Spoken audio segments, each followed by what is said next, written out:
Hoje é dia de estreia, o Remo estreia no Campeonato Paraense. Vamos ver a escalação do Remo, que será a próxima do ideal. Vamos conversar sobre esse jogo Remo e Bragantino e a última rodada classificatória do Campeonato Paranaense. Atlético Paranaense correndo risco de ficar de fora e o Coxa também precisando aí de resultados para se classificar. Vamos ver todas as contas para a última rodada do Campeonato Paranaense agora. Então vamos embora, mete marcha e vamos nessa.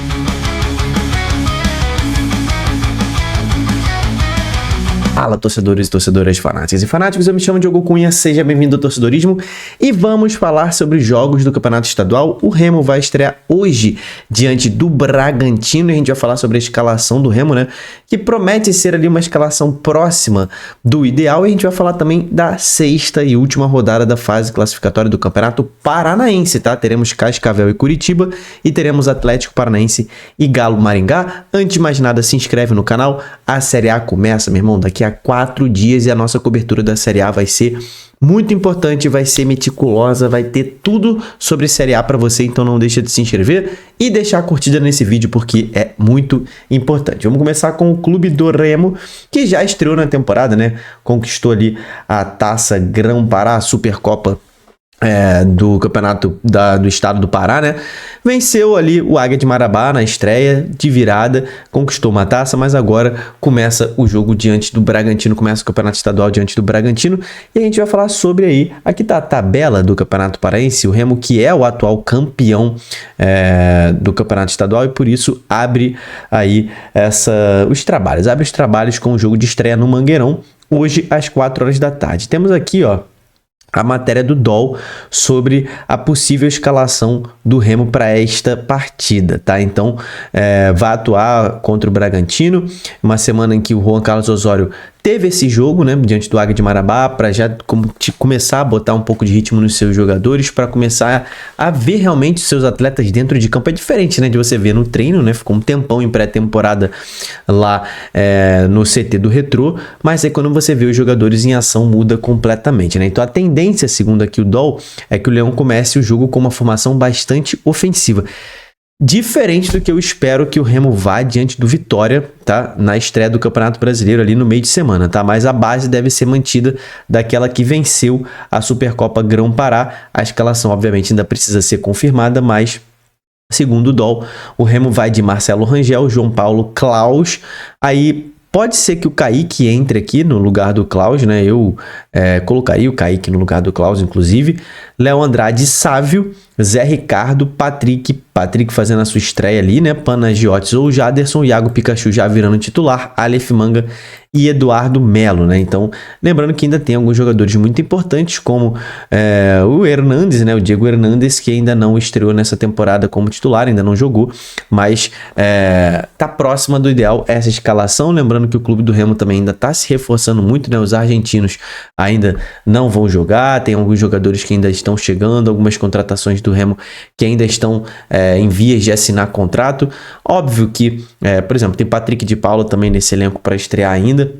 É óbvio que próximo do ideal do que tem à disposição Juan Carlos Osório, né? Mas o time que a gente vai ver jogar boa parte desse primeiro turno da Série A vai ser completamente diferente, vai ser um time muito mais reforçado do que esse primeiro aqui confronto diante do Bragantino, né? Lembrando que o Remo estreia no Campeonato Brasileiro diante do Vitória, mas a gente já deve ver algumas estreias aqui nessa partida. O Patrick, por exemplo, já está cotado para começar como titular e pode ser que seja o primeiro jogo de Iago Pikachu como titular. Iago Pikachu que estreou vindo do banco de reservas diante do Bragantino e marcou o gol ali de empate naquela decisão diante do Águia de Marabá. Foi bastante importante e demonstra ser um jogador aí que vai dar muitas alegrias para a torcida do Remo, cara. Então, eu tô curioso para ver esse jogo. Mais uma vez a torcida do Remo vai estar em peso no Mangueirão, como sempre.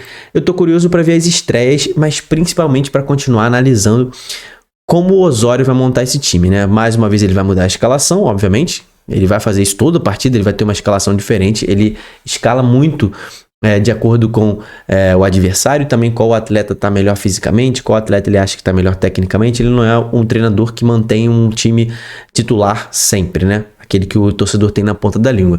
Mas eu quero entender o que o Osório pensa de futebol para o Remo nessa temporada, né? Então eu quero ter bastante de perto a análise desse jogo, porque a gente já analisou a partida contra o Águia de Marabá, vai analisar a partida contra o Bragantino, e depois eu quero começar a ter o parâmetro de uma partida de Campeonato Brasileiro fora de casa contra o Vitória, que é a estreia do Remo no meio de semana. Então eu quero ver a diferença de forma tática de como o Osório vai montar o time para esses 3 jogos diferentemente. Lembrando que a gente vai ter live assim que o jogo terminar, então 6 horas, 6h30 deste sábado teremos live para falar sobre a estreia do Remo no Campeonato Paraense e também sobre as situações de Atlético Paranaense e Coritiba. Pulando agora para Atlético e Coritiba, a situação é a seguinte, cara, estamos na 6ª e última rodada já da fase classificatória do Campeonato Paranaense. O Atlético Paranaense precisa de uma vitória ali para... O empate pode se classificar, né, o Atlético, mas o Atlético corre mais risco do que o Coxa, né? O Coxa tá ali um pouco mais tranquilo, mas a situação é a seguinte, cara, o Atlético ele se classifica em caso de vitória sobre o Galo Maringá, dentro da sua casa, né? Vai ser na Arena da Baixada. Se o Atlético empatar ou perder esse jogo, ele vai precisar que o Maringá e o Cascavel não vençam na rodada, tá? Se o Atlético empatar ou perder, Maringá ou Cascavel, um dos dois não pode vencer nessa rodada. Simples assim, se o Atlético tropeçar diante do Galo Maringá. No caso do Maringá, ele precisa vencer o seu jogo diante do Andraus, né? Joga em casa também o Maringá.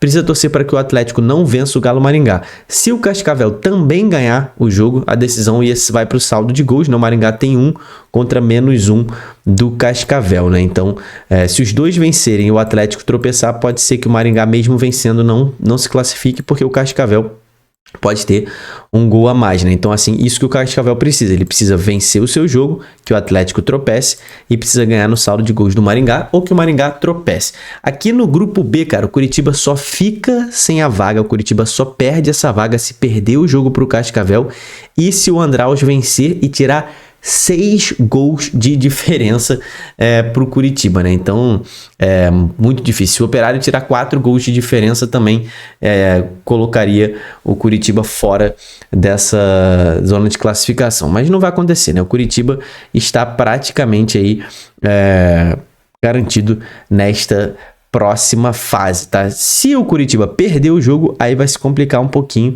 mas mesmo assim, cara, é muito saldo que tem que perder aqui, tanto para o Operário quanto para o Andraus aqui. Então a situação do Coritiba está bastante encaminhada. O Cianorte pode se classificar ainda também, tem que ganhar, né? Se ganhar ele se classifica, se empatar ele vai precisar que o Operário ou o Andraus não vençam os seus jogos, né? Para o Operário se classificar, ele vai precisar vencer, ele garante a vaga. Se ele perder, né? Se o Coritiba perder, por exemplo, o Operário vai ter que tirar os saldos de gols do Coritiba. Enfim, cara, o Operário se classifica passando se classifica vencendo o seu jogo diante do Foz do Iguaçu, beleza? Essas são as contas do Paranaense para a última rodada e escalação do Coritiba. Breno Lopes está relacionado pela primeira vez. Podemos ter a estreia do reforço mais caro da história do Coritiba nesta data de hoje. Então ele já viajou, tá? Viajou para o jogo contra o Cascavel e deve começar no banco de reservas e possivelmente entrar ao longo da partida, né? A escalação do Coritiba, tá? Deve ir com o que tem de melhor de novo. Pedro Morisco, Tinga, Maicon e Kozer, Bruno Melo na lateral esquerda, William Oliveira, Sebas Gomes, Josué, Ronier, Lavega e Pedro Rocha, com o Breno Lopes começando no banco de reservas, né? Os relacionados para essa partida, o Jaci, né, tá voltando de lesão também, né, teve uma fratura facial. Fernando Sobral vai estar no banco, Gustavo, Jean Gabriel, Vini Paulista e o Breno Lopes no banco de reservas também, que é bastante importante, mas com a partida que o Lavega fez diante do Atlético, principalmente, o Lavega tá ganhando ali moral para continuar. E assuntos ainda sobre o Coritiba, né? Lembrando que falei ontem sobre o interesse do Coritiba no Keno, que está muito próximo do Keno ser confirmado como reforço do Coritiba para essa temporada. E o Coxa voltou à carga também por Tiquinho Soares, tá? Então o Coritiba voltou a tentar a contratação do centroavante de 35 anos. O Tiquinho que tem contrato até 2027 com o Santos e está tendo muito pouca participação. Ainda mais agora que o Gabigol chegou por lá. O Tiquinho praticamente não está jogando. E diante desse cenário, os jogadores e seu staff buscam uma rescisão amigável com o Peixe. E o Coritiba é quem vem mais forte na briga para levar o atacante do Santos. Tá? Lembrando que o Coxa está muito empenhado em reforçar a camisa 9. É a peça que falta para o setor ofensivo ali do Curitiba, né? Há um otimismo dentro ali do Curitiba para um final feliz, tá? Lembrando que Tiquinho Soares está tentando essa rescisão com o Santos. Ele recebe um salário muito alto no Santos e o Santos não vai querer um cara que recebe um salário tão alto assim no banco de reservas, tá? Então você, torcedor coxa branca, comenta aqui embaixo se você aprova essas duas contratações de Keno e Tiquinho Soares. Acho excelente a contratação do Tiquinho, tá? E o Keno é uma boa tentativa, dependendo do valor do salário. Pro Atlético Paranaense, cara, o Atlético, que eu já vou falar também de reforços no Atlético, mas o Atlético vem para um jogo em que ele precisa vencer para não se complicar, né? Eu já falei das contas do Atlético. E assim, a provável escalação do Atlético vem com Mikael, Gilberto, Beleze, Léo, Esquivel, Raul, João Cruz, Dudu, Chiquete, Luiz Fernando e Mastriani. Vai botar os aspirantes, tá? O Atlético vai botar o time de aspirantes para essa rodada, mesmo precisando. O Atlético dá um recado claro de que o alvo é o Campeonato Brasileiro e que o Campeonato Estadual pouco importa, né? Então o Atlético, num jogo decisivo, numa rodada super decisiva, vai com jogadores reservas, vai com jogadores de aspirante. O técnico ainda vai ser o João Correia, tá? Vai ser o João Correia, o Odair nem vai brotar no campo para essa partida. Então o Atlético Paranaense aí largando de mão completamente o Campeonato Estadual. E vou te falar, eu acho que tá certo, tá? A Série A começando agora no início de janeiro, é bem importante que o time esteja focado no Campeonato Brasileiro, tá? Em situação de mexida no elenco, é Juliano. Juliano teve o seu contrato rescindido com o Atlético Paranaense, está livre no mercado.